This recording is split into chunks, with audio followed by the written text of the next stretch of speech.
What is up, everyone? You are very welcome along to tonight's late night agenda, where we could have some very interesting points to go through, namely around the new potential owners of Liverpool Football Club. We will also be talking transfers, and I'm not going to mention Jude Bellingham other than this time where I've mentioned Jude Bellingham. Apart from that mention of Jude Bellingham, there'll be no more mentions of Jude Bellingham during this video. It will be a Jude Bellingham free video for you guys. So just to confirm, no Jude Bellingham. We will, of course, be talking about transfers, and we'll be talking about Liverpool's appointment of a new club doctor. And it is with that where I will begin this evening. Liverpool have appointed Jonathan Power as the new men's team doctor. He has been working with the English FA for 9 years previously, where he worked with the men's team, the under-17s and the under-19s. So great to finally get that boxed off. He will be joining up with Jurgen Klopp and the players who aren't away on international duty over in Dubai, where we have that warm weather training camp and, of course, the friendlies against Lyon and AC Milan as well. So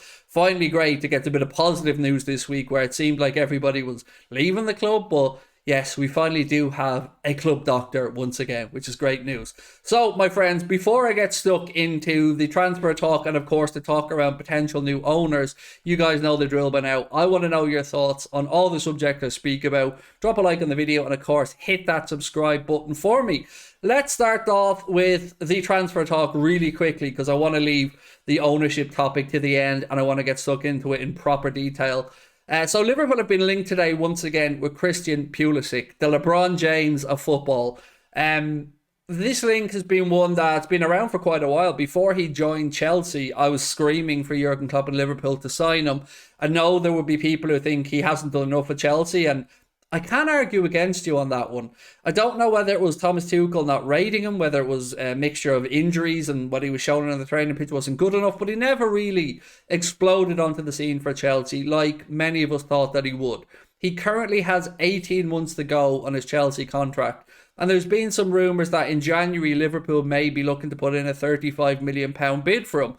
I don't know if it's true or it isn't true, but a wide, pacey, attacking player is something that I will never say no to. So if there's any chance of Liverpool signing him, I would be for it. You know, I've made no disguise of the fact that I really rate Christian Pulisic, and I wish Liverpool had signed him before he went to Chelsea. So wait and see if there is any truth to it. Honestly, I don't know if there is or isn't, but I want to know what you guys think, of course, in the comment section. Now, let's move on to ownership of the football club. We know one thing for certain. FSG are willing to listen to sales pitches from people to buy the club, and they're open to investment. Now, this week, we've seen the Saudi Arabia sports minister, Prince Abdulaziz bin Turki Al Faisal, and excuse me if I slightly mispronounce that. I'm trying to be as respectful as I can, and if you know anything about me at this point, you'll know that my pronunciation of names is shocking, so my apologies on that one. But Prince Abdulaziz bin Turki Al Faisal has encouraged private investment from Saudi businesses in Liverpool and Manchester United, two clubs who we know are on the market right now. Now I want to clear up my take on all of this really quickly.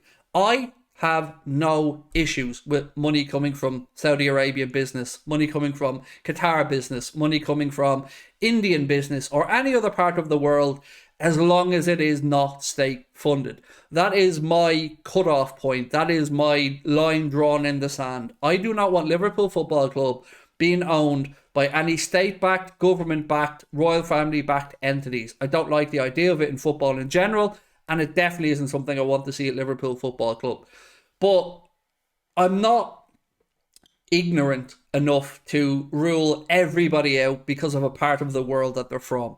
I've seen a lot of Liverpool fans in recent weeks say that they don't want any more American owners because obviously what's happened with Hicks and Gillette, and then the division that's been in their fan base around FSG. I don't think it's fair to make any of those sweeping statements, because quite frankly, every new owner or prospective new owner will come with their own pros and cons, and no two owners or potential owners are going to be alike. So do I have any concerns with the idea of a Saudi business owning Liverpool Football Club or a Qatari business owning Liverpool Football Club? As long as the emphasis is on those words business or private entities, no, I have no issues with it whatsoever. I just don't want state-backed funds running football clubs. It just removes the sporting integrity for me, and they become far more than just a football club. They become a country's PR tool, and I don't want to get into all the sports washing stuff over and over again. So for me, grand. As long as it's private money coming from private businesses, I'm absolutely open to owners from anywhere in the world. So I'm a little bit excited that maybe this has been moved along a bit. You've probably seen loads of stuff on social media over the past day or two saying that deals are inching closer and closer and closer.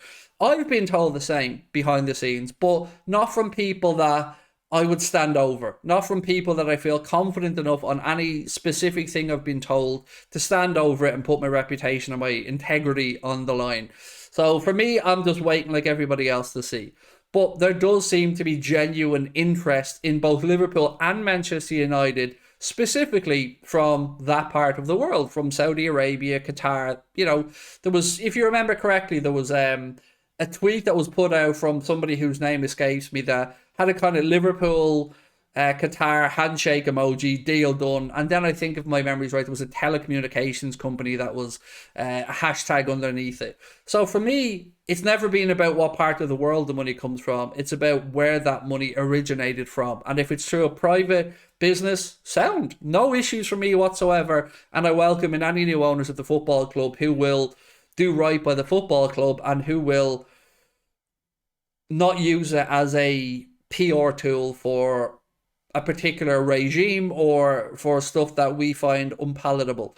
But from a footballing perspective, well, we're most likely to get new owners now. And what I want from new owners is, of course, the same as what everybody else wants.